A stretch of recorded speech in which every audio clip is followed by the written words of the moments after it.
মুখ্যমন্ত্ৰীয়ে প্ৰথমে অসমবাসীৰ ওচৰত ক্ষমা খুজিব লাগে, কাৰণ কংগ্ৰেছৰ দিনত তেওঁ অসম চুক্তি ৰূপায়ণ মন্ত্ৰী আছে। অসম চুক্তি ৰূপায়ণ মন্ত্ৰী থাকি তেওঁ সেই সময়ত কিয় একো কথা নকয়? এক নম্বৰ, প্ৰথমে অসমবাসীৰ ওচৰত ক্ষমা খুজিব লাগে যে কংগ্ৰেছৰ দিনত অসম চুক্তি ৰূপায়ণ মন্ত্ৰী হিচাপে তেওঁ কোনো কাম কৰিব পাৰে। দুই নম্বৰ কথা হৈছে যে 2014 চনৰ পৰা কেন্দ্ৰত বিজেপিৰ চৰকাৰ আছে আৰু 2016 চনৰ পৰা অসমত বিজেপি চৰকাৰ আছে। প্ৰথম মুখ্যমন্ত্ৰী এই কথা প্ৰকাশ কৰক যে এই 10-11টা বছৰত অসম তথা ভাৰতৰ পৰা কেইজন বিদেশীক বাংলাদেশৰ মাটিলৈ পঠিয়াব পাৰিলে, সেই কথা প্ৰথমে প্ৰকাশ কৰক। নিজৰ ৰাজ্য তেওঁৰ নিজৰ গৃহমন্ত্ৰীৰ ওপৰত অনাস্থা প্ৰকাশ কৰিছে, নিজৰ কেন্দ্ৰীয় চৰকাৰৰ ওপৰত অনাস্থা প্ৰকাশ কৰিছে, গোৱালপাৰা ৰাইজক অপমান কৰিছে। গতিকে মুখ্যমন্ত্ৰী যে অসমৰ মুখ্যমন্ত্ৰী অত্যন্ত টুলুঙা কথা কোৱা মানুহ, এতিয়া ভাৰতবৰ্ষৰ আগতে অসমৰ ৰাইজে জানিছিলে, এতিয়া ভাৰতবৰ্ষৰ ৰাইজে জানে। গতিকে মুখ্যমন্ত্ৰী এই কথা, এই যে বিদেশী মুক্ত কৰাৰ কথা কয়, এহাতিত তেওঁ বিদেশীক দলিচা বাঢ়ি লৈ আনে, আনহাতে তেওঁ মুক্ত কৰাৰ কথা কয়। প্ৰথমে দুটা কথা, এটা হ'ল যে ক্ষমা খোজক, আৰু দ্বিতীয় কথা তেওঁ কিমানজন বিদেশীক বাংলাদেশৰ মাটিলৈ পঠাব পাৰিলে, কাৰণ বাংলাদেশী বুলি কয়, কিন্তু বাংলাদেশৰ মাটিলৈকে কেইজন বিদেশীক ঘূৰাই পঠাব পাৰিলে। ডনাল্ড ট্ৰাম্পে ভাৰতীয়সকলক শিকলি লগাই ভাৰতত পঠিয়াই দিলে। তেওঁলোকৰ প্ৰধানমন্ত্ৰীয়ে, তেওঁলোকৰ গৃহমন্ত্ৰীয়ে এজনো বাংলাদেশীক শিকলি লগাব নালাগে বাৰু, কি কাৰণত বাংলাদেশলৈ পঠাই দিব নোৱাৰিলে সেই কথা তেখেতে কওক। আৰু দেখো মুখ্যমন্ত্ৰীয়ে টুইট কৰে যে সীমান্তত বাংলাদেশী প্ৰৱেশ কৰিব ধৰিছিলে। তাৰমানে মুখ্যমন্ত্ৰী কি বুজাব খোজে? অসম পুলিচৰ ইমান পাৱাৰ হৈ গ'ল নে অসম পুলিচে যে BSF-এ নোৱাৰা কাম অসম পুলিচে কৰিব পাৰে?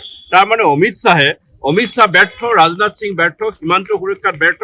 মুখ্যমন্ত্ৰীৰ সাহস আছে যদি, বুকুৰ দম আছে যদি, সেই কথা মুকলিকে কৈ দিব লাগে যে আমাৰ গৃহমন্ত্ৰী অমিত শ্বাহ ব্যৰ্থ হৈছে সীমান্ত সুৰক্ষাত, আমাৰ প্ৰতিৰক্ষা মন্ত্ৰী দেশৰ সুৰক্ষাত ব্যৰ্থ হৈছে, আৰু সেইকাৰণে মই দেশৰ সুৰক্ষা নিশ্চিত কৰি আছো, সেই কথা কৈ দিব লাগে। মই ভাবোঁ যে কমলা কলিতা, মই আমাৰ দলৰ কথা নাজানো, আমাৰ দলৰ আজি এখন মিটিং হ'বহে, কিন্তু কমলা কলিতা ডাঙৰীয়া, মই ভাবোঁ যে তেখেতে যদি তেখেতক এইদৰে যদি মুখ্যমন্ত্ৰী অপমান কৰিছে, তেখেতে এই NDAৰ লগত থকা অগপৰ পৰা ওলাই আহি নতুনকৈ অগপ গঠন কৰিলে ভাল হয়। আৰু মই আমাৰ দলকো মই পৰামৰ্শ দিম হয়তো ভিতৰত যে দৰকাৰ হ'লে সেই অগপৰ লগত ভিতৰত। মুখ্যমন্ত্ৰীয়ে প্ৰথমে অসমবাসীৰ ওচৰত ক্ষমা খুজিব লাগে, কাৰণ কংগ্ৰেছৰ দিনত তেওঁ অসম চুক্তি ৰূপায়ণ মন্ত্ৰী আছে। অসম চুক্তি ৰূপায়ণ মন্ত্ৰী থাকি তেওঁ সেই সময়ত কিয় একো কথা নকয়? এক নম্বৰ, প্ৰথমে অসমবাসীৰ ওচৰত ক্ষমা খুজিব লাগে যে কংগ্ৰেছৰ দিনত অসম চুক্তি ৰূপায়ণ মন্ত্ৰী হিচাপে তেওঁ কোনো কাম কৰিব পাৰে। দুই নম্বৰ কথা হৈছে যে 2014 চনৰ পৰা কেন্দ্ৰত বিজেপিৰ চৰকাৰ আছে আৰু 2016 চনৰ পৰা অসমত বিজেপি চৰকাৰ আছে। প্ৰথম মুখ্যমন্ত্ৰী এই কথা প্ৰকাশ কৰক যে এই 10-11টা বছৰত অসম তথা ভাৰতৰ পৰা কেইজন বিদেশীক বাংলাদেশৰ মাটিলৈ পঠিয়াব পাৰিলে, সেই কথা প্ৰথমে প্ৰকাশ কৰক। নিজৰ ৰাজ্য তেওঁৰ নিজৰ গৃহমন্ত্ৰীৰ ওপৰত অনাস্থা প্ৰকাশ কৰিছে, নিজৰ কেন্দ্ৰীয় চৰকাৰৰ ওপৰত অনাস্থা প্ৰকাশ কৰিছে, গোৱালপাৰা ৰাইজক অপমান কৰিছে। গতিকে মুখ্যমন্ত্ৰী যে অসমৰ মুখ্যমন্ত্ৰী অত্যন্ত টুলুঙা কথা কোৱা মানুহ, এতিয়া ভাৰতবৰ্ষৰ আগতে অসমৰ ৰাইজে জানিছিলে, এতিয়া ভাৰতবৰ্ষৰ ৰাইজে জানে। গতিকে মুখ্যমন্ত্ৰী এই কথা, এই যে বিদেশী মুক্ত কৰাৰ কথা কয়, এহাতিত তেওঁ বিদেশীক দলিচা বাঢ়ি লৈ আনে, আনহাতে তেওঁ মুক্ত কৰাৰ কথা কয়। প্ৰথমে দুটা কথা, এটা হ'ল যে ক্ষমা খোজক, আৰু দ্বিতীয় কথা তেওঁ কিমানজন বিদেশীক বাংলাদেশৰ মাটিলৈ পঠাব পাৰিলে, কাৰণ বাংলাদেশী বুলি কয়, কিন্তু বাংলাদেশৰ মাটিলৈকে কেইজন বিদেশীক ঘূৰাই পঠাব পাৰিলে। ডনাল্ড ট্ৰাম্পে ভাৰতীয়সকলক শিকলি লগাই ভাৰতত পঠিয়াই দিলে। তেওঁলোকৰ প্ৰধানমন্ত্ৰীয়ে, তেওঁলোকৰ গৃহমন্ত্ৰীয়ে এজনো বাংলাদেশীক শিকলি লগাব নালাগে বাৰু, কি কাৰণত বাংলাদেশলৈ পঠাই দিব নোৱাৰিলে সেই কথা তেখেতে কওক। আৰু দেখো মুখ্যমন্ত্ৰীয়ে টুইট কৰে যে সীমান্তত বাংলাদেশী প্ৰৱেশ কৰিব ধৰিছিলে। তাৰমানে মুখ্যমন্ত্ৰী কি বুজাব খোজে? অসম পুলিচৰ ইমান পাৱাৰ হৈ গ'ল নে অসম পুলিচে যে BSF-এ নোৱাৰা কাম অসম পুলিচে কৰিব পাৰে? তাৰমানে অমিত শ্বাহ ব্যৰ্থ, ৰাজনাথ সিং ব্যৰ্থ, সীমান্ত সুৰক্ষাত ব্যৰ্থ।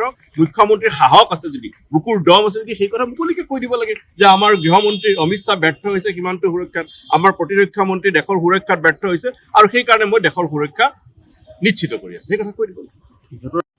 মই ভাবোঁ যে কমলা কলিতা, মই আমাৰ দলৰ কথা নাজানো, আমাৰ দলৰ আজি এখন মিটিং হ'বহে, কিন্তু কমলা কলিতা ডাঙৰীয়া, মই ভাবোঁ যে তেখেতে যদি তেখেতক এইদৰে যদি মুখ্যমন্ত্ৰী অপমান কৰিছে, তেখেতে এই NDAৰ লগত থকা অগপৰ পৰা ওলাই আহি নতুনকৈ অগপ গঠন কৰিলে ভাল হয়।